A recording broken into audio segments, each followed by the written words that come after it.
Hi there, B2B marketers. So I'm going to cover just some insights from my perspective on how we reached the decision to start ungating our content. I think we all probably buy in to this belief that actually creating a friction-free buyer journey, always on consumption of our best content makes so much sense, but it can make sense and then be really, really difficult to do because we have pressure from our sales team because they need what we call MQLs or leads or however we define them in our organization specifically. And so this is just a quick video to explain kind of my process and how I went about this. So once I had, this was a gradual process, understood and decided that actually it made more sense for us to have our best performing content available to our audience when they wanted it, where they were looking, always on, without a form. I had to start thinking about how I was going to pitch this internally and also how I was going to do it in a way that wouldn't harm our current metrics and results. That was when I split the funnel and started looking at our reporting differently. So I very intentionally split out the leads that we were getting through gating our content, so ebook downloads, MQLs, versus those inbound direct demo leads that were coming to our website requesting to learn more.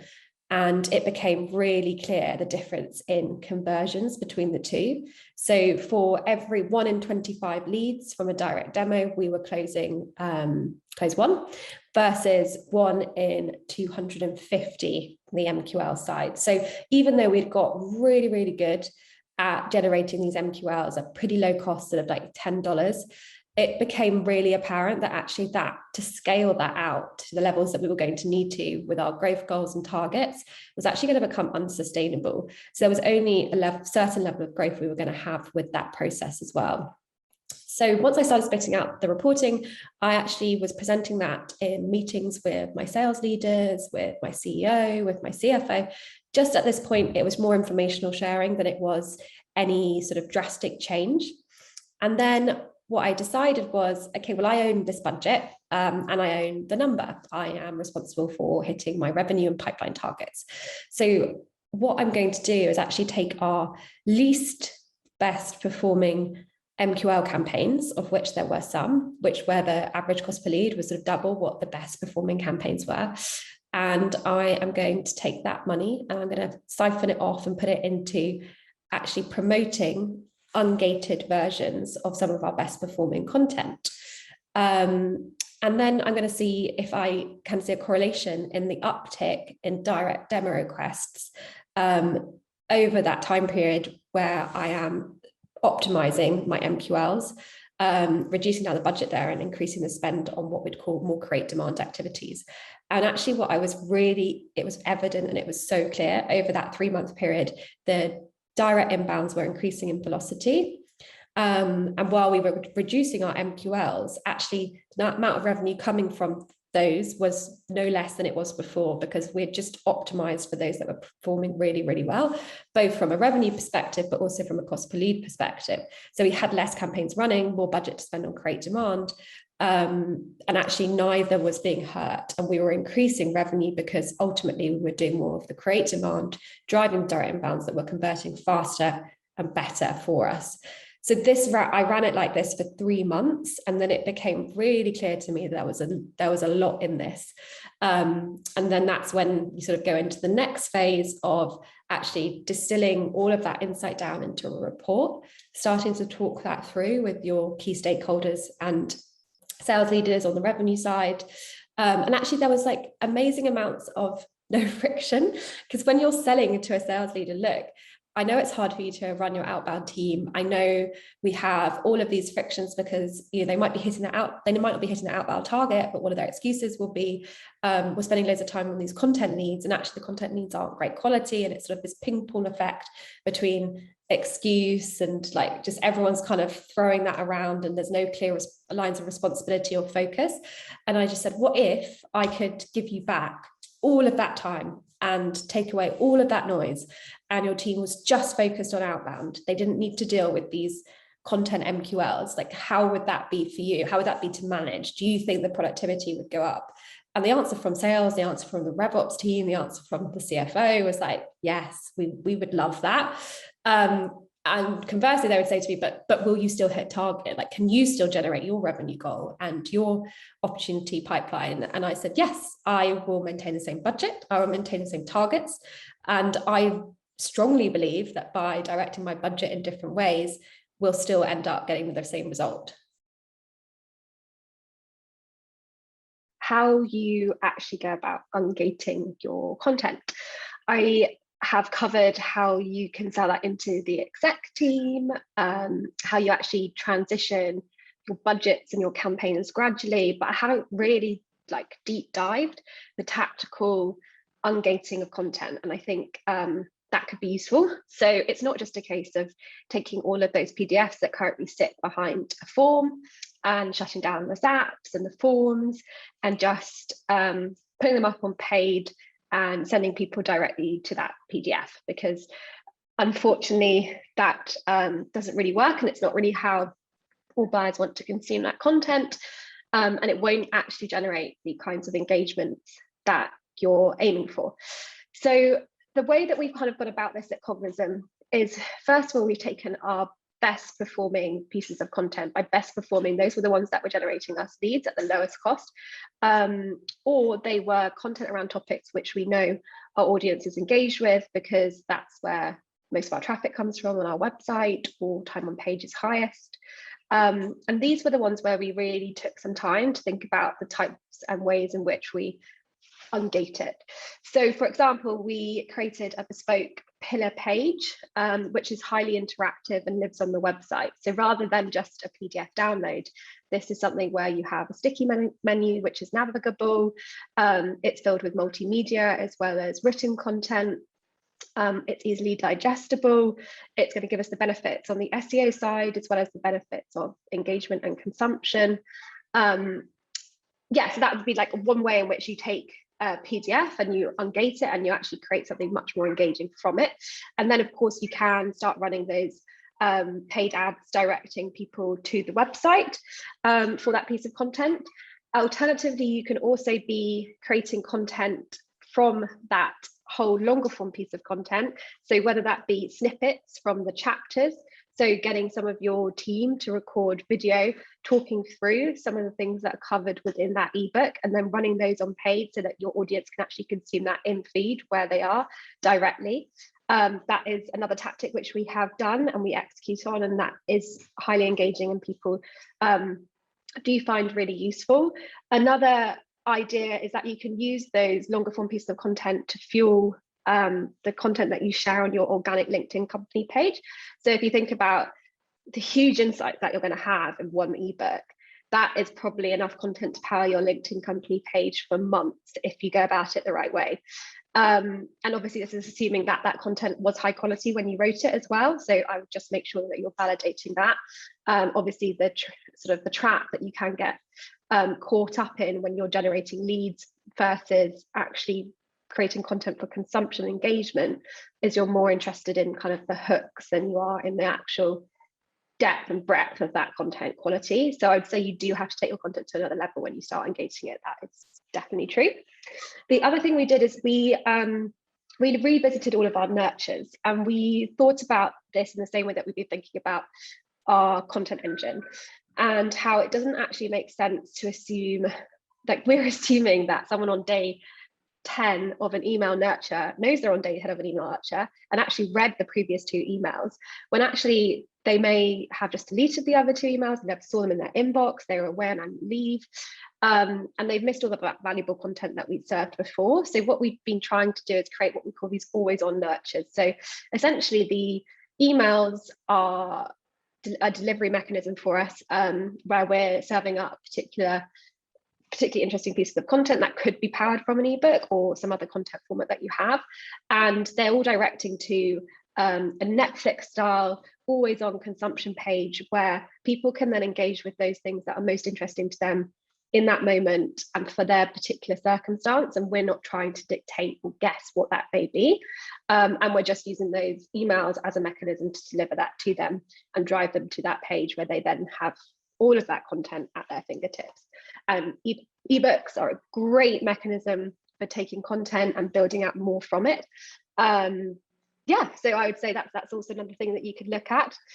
Newsletters, again. So if you're running a newsletter or you want to kickstart a newsletter and you're thinking, I don't know how I'm going to be able to generate enough content to keep this running, that's highly valuable. Your ebook, again, if you've created a long 50-page ebook or whatever it may be, that's a great source of content that you can dissect into bite-sized formats that can be delivered in text in your newsletters. It'll also give you a good guide as to like what's landing and what's not as well. It can also form the organic posts of some of your senior leaders in the exec team or others which you're trying to build personal brands for. So again, that's another angle and way in which you can ungate these ebooks and utilize that content and make it work harder for you. Using your chatbot. So we've experimented with drift pages, which are much more interactive and take people to certain parts of that ebook, depending on the flow that they enter into within the chatbot itself.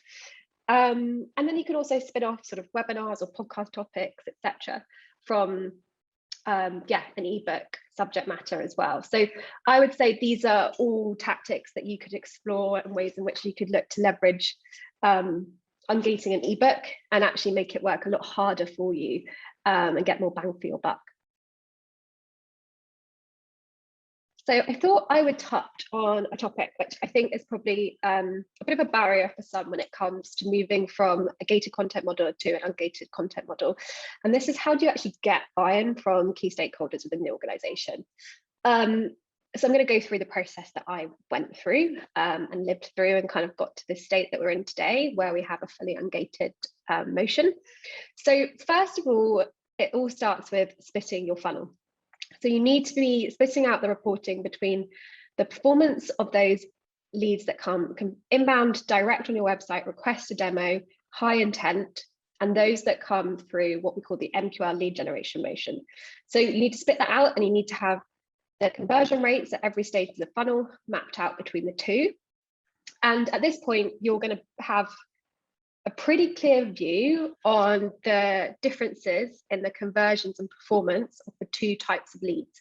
So I think it's really important to reiterate to your execs and your stakeholders that not all leads are created equal, and there's no better way to show this than through the data. And to do this, you need to split out that funnel and be reporting on it in that split view essentially.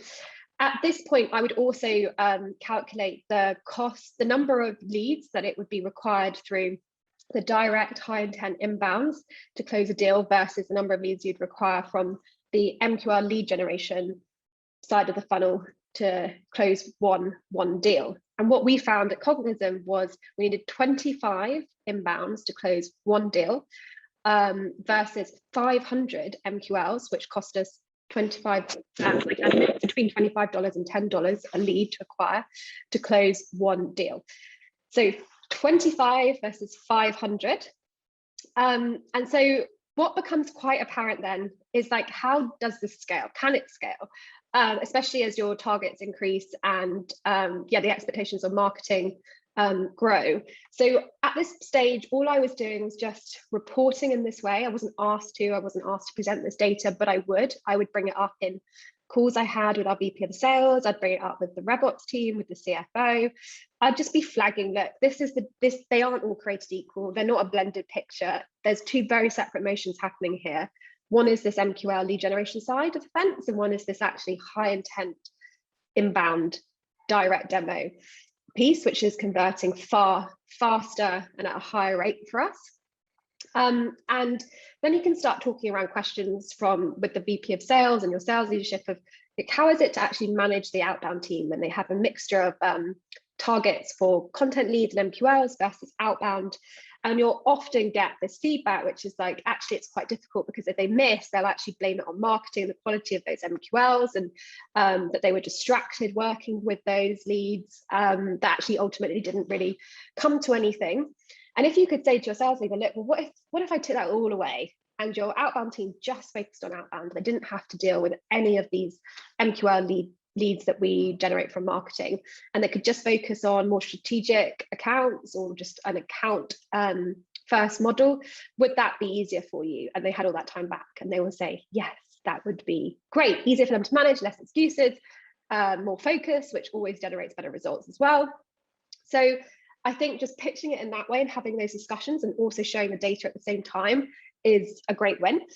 And then the other piece is like working with your CFO and your sales leaders and your ops leaders on modeling out how you're going to scale and grow. And when you look at CAC and the CAC by channel, and now that you can, well, channel or tactics, so let's say we look at the CAC for those inbounds versus the CAC for those MQL lead gen, it's stark contrast, because the time that's taken by the SDR cost associated with working those MQLs is really high. And also just the volume you need to generate a one close, one deal. It soon creates this picture, which is like, can we actually scale this way? Like, it might work for our current stage, but it's not going to scale. And that's where they'll look to you and they'll say, okay, so we're kind of buying into this, that this is not the way to go forever, but actually, do you have the answer? And are you willing to continue to sign up to the same revenue and pipeline targets if we remove MQLs completely from the model? And that's when you do need to come prepared, and you need to say, yes, I'm confident, I've got a plan. Give me the same budget and I will still generate the same amount of revenue, if not more. All you might need to ask for is a little lag. And that's the only thing I would say, is just caveat it with the fact that obviously it's not going to be the quick wins of capturing the current existing demand. You are creating new demand, and there is going to be a lag on that.